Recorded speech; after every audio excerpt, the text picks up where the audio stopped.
म बनाउन गइरहेको छु साथीहरू आँपको खट्टा मिठा अचार यानि कि गल्का। हाम्रोतिर यतातिर गल्का भन्छन् के।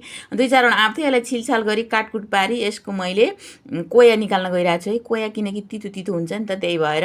अनि त्यसलाई मैले कोरेसोमा कोरेर यसलाई मैले भुजिया जस्तो बनाउँछु। ठुल्ठुलो पिसमा काटे पनि हुन्छ, तर मैले भुजिया बनाएँ है, छिट्टो पाक्छ के, त्यही भएर। अनि भुजिया सुजिया बनाइसकेपछि यता मैले कराई बसालेर मैले तेल हालेँ, धारा तेल हाल्छु है। धारा तेल राम्रो हुन्छ नि त अचारमा। अनि मैले फुराएँ मेथी र ज्वानो आधा चम्मच। ज्वानो किनकि अचारमा एकदमै राम्रो हुन्छ है, डब्बामा हाल्ने अचारमा सकभर ज्वानो नछुटाउनु होला है साथीहरू। अनि त्यसपछि बास्ना पनि यति राम्रो दिन्छ कि ज्वानोले। अनि त्यसपछि हालेँ मैले भेली यानि कि गुड के। अनि यो चिनी पनि हाल्दा हुन्छ नि, मिठो बनाउने हो नि त, खट्टा मिठा बनाउने हो नि, त्यही भएर मैले भेली हालेँ। अनि सुगर भएकोले पनि खाँदा मिल्छ कि त्यो भेली हालेपछि।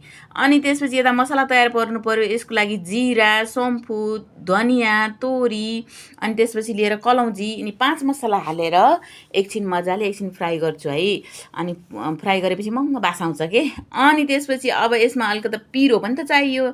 पिरोको लागि खुर्सानीलाई पनि रोस्ट गर्नु पर्यो कि, खुर्सानीलाई पनि फ्राई गर्नु पर्यो।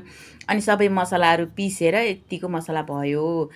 अनि त्यसपछि खोलेर हेरेको त हेर्नुहोस् त साथीहरू कस्तो मजाले पाकेको। त्यसको माथिबाट मैले सर्र हालेँ त्यो मसला हालिसकेपछि स्वादअनुसार नुन पनि हाल्नु पर्यो।